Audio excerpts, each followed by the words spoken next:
Hay un teorema muy importante que demuestra que todas aquellas funciones que podemos calcular recursivamente, también las podemos calcular iterativamente y a la inversa. Vamos a ver un ejemplo, que es el caso del factorial, de cómo podemos pasar de un método a otro. Este es simple y sencillamente un ejemplo ilustrativo. En general, puede ser mucho más sencillo resolver el problema utilizando la versión recursiva o hacerlo en la versión iterativa. Entonces, siempre en cada problema, pues les recomiendo analizar cuál les conviene más. Pero sí deben de tener esa confianza de que matemáticamente siempre es posible pasar de una representación hacia otra. Entonces, comenzamos precisamente con la definición recursiva. Veíamos que lo que tuvimos que hacer al final de cuentas fue desenrollar la definición del factorial y multiplicar 5 por 4 por 3 por 2 por 1, al menos en este ejemplo, ¿no? Y en general n por n-1 por n-2 por n-3, etcétera, etcétera, hasta multiplicar por 1. Entonces, realmente, aunque la definición esté dada de forma recursiva, lo que tuvimos que hacer es realizar una operación repetidamente un número de veces sobre argumentos distintos. Entonces también podemos representar ese proceso en forma de iteraciones. Y lo que estamos haciendo aquí, observen que el código luce bastante diferente, es hacer explícitamente ese proceso en lugar de ponerlo en términos de la definición matemática. Entonces ahora lo ponemos dentro de una clase de ejemplo que se llama iteración. El método main se vería idéntico al que tenemos aquí. Así pueden cortar y pegar debajo de esta llave y les va a funcionar exactamente igual. Lo que va a cambiar es el interior de la función. Y aprovecho de una vez para destacar por qué es tan importante entonces el haber definido funciones en el paradigma estructurado. Observen que quien utilice la función factorial no necesita saber los detalles, si lo hicimos de manera recursiva o si lo hacemos de manera iterativa. La forma en que resolvamos el problema de calcular el factorial se convierte en algo invisible para la persona que necesita calcular un factorial.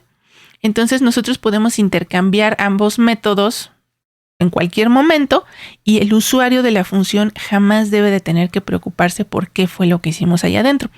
Y eso nos va a facilitar muchísimo la parte de la ingeniería de software. Se puede repartir el trabajo y cada persona se encarga de hacer su parte del problema sin que tengan que preocuparse los unos por los otros. Entonces, eso facilita muchísimo el trabajo en equipo. Entonces, habiendo hecho ese paréntesis, vamos a ver cómo se ve la implementación iterativa de la función factorial. Para empezar, tenemos la misma guarda que antes. Si n es menor que 0, pues esto está indefinido. Y la siguiente parte es ahora desenrollar 5 factorial igual a 5 por 4 por 3 por 2 por 1. Bueno, tenemos dos opciones. Podemos calcularlo como lo habríamos hecho nosotros en secundaria o prepa, que sería multiplicar 5 por 4 por 3 por 2 por 1 e irle restando. O podemos hacer la multiplicación de 1 hacia 5, como terminó sucediendo en el caso de la llamada recursiva. Entonces, escojan el que ustedes gusten. Si quieren, hagan el ejercicio de tomar la dirección contraria. En esta versión lo que vamos a hacer es imaginarnos que lo hacemos tipo secundaria prepa y empezar a calcularlo del grande hacia el chico. Vamos a utilizar algunos trucos.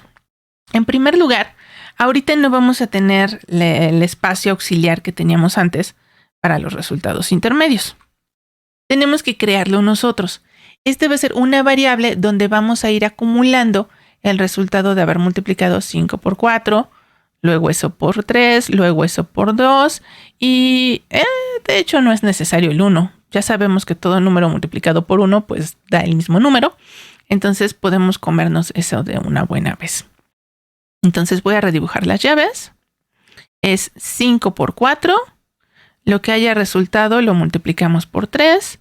Lo que haya resultado lo multiplicamos por 2. Bien, entonces esa variable donde vamos a ir guardando los resultados intermedios se va a llamar f. Ahora, ya tenemos en el parámetro n el valor al cual le queremos sacar el factorial. En el ejemplo, pues es un 5. Entonces, lo primero que necesitamos hacer es a nuestra f multiplicarla por ese 5 para que tengamos el valor desde el cual va a comenzar. Bueno, entonces vamos a empezar a hacer el ciclo. Lo primero que tenemos que darnos cuenta es que si n valiera 1, pues simple y sencillamente ya acabamos. En f está guardado un 1 y devolvemos un 1. Ya está. Cuando tenemos que hacer operaciones es en realidad cuando n es mayor que 1. Y en ese caso simplemente vamos a repetir lo siguiente. Tomamos f y a f lo multiplicamos por n. Acuérdense que esta es una automultiplicación y que en realidad es f igual a f por n. Pero esta es la notación abreviada. Bien, entonces, primera parte ya multiplicamos f por 5, entonces en este momento f vale 5. Después necesitamos decrementar n para que ahora valga 4 y podamos multiplicar 5 por 4. Observen que aquí decidí reutilizar esta variable n en lugar de crear una nueva porque no voy a volver a utilizar el 5. Entonces, este es un poquito de ecología de variables. Bien, entonces en el siguiente paso, ahora n vale 4, sigue siendo mayor que 1. Entonces vamos a multiplicar lo que había en f por el 4, serían 5 por 4, 20. A partir de este momento, f vale 20. ¿Qué está pasando entonces en la memoria de la computadora? Igual tuvimos que haber empezado con un método main. Igual se mandó llamar a la función factorial. Teníamos aquí, bueno, en este caso sería n igual a 5, que es el factorial que queremos calcular. Y al inicio, entonces, aquí tenemos un 5. Luego tenemos f igual a 1. Y en el siguiente paso lo que hicimos fue que se redujo, bueno, se multiplicó f por n. Obtuvimos ahora un 5. Luego restamos en n, entonces desaparece este 5 y lo que tenemos almacenado aquí ahora es un 4. Ahora, el 4 es mayor que 1, repetimos la operación. Decíamos que entonces ahora 5 por 4 nos va a dar 20. Eso quiere decir que lo que tenemos aquí ahora es un 20. Después de eso, encogemos otra vez el valor de n y entonces en vez de un 4, vamos a tener ahora un 3, que sería este 3. Checamos que 3 es mayor que 1, entonces f por igual n quiere decir que multiplicamos 20 por 3, tendríamos un 60. Vamos a poner aquí. Otra vez encogemos el valor de n, ahora estaríamos acá, y este va a ser un 2. Bien, 2 todavía es mayor que 1, entonces vamos a multiplicar f por 2, que da 60 por 2, 120. Y después restamos otra vez el valor de n. Borramos este y ahora obtenemos un 1.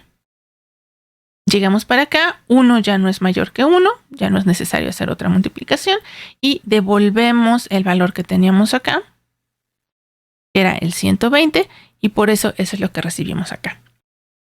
Varias cosas que podemos notar. En primer lugar, observen cómo fueron borrándose los valores anteriores y simplemente íbamos actualizando entre nuestras dos variables que eran f y n.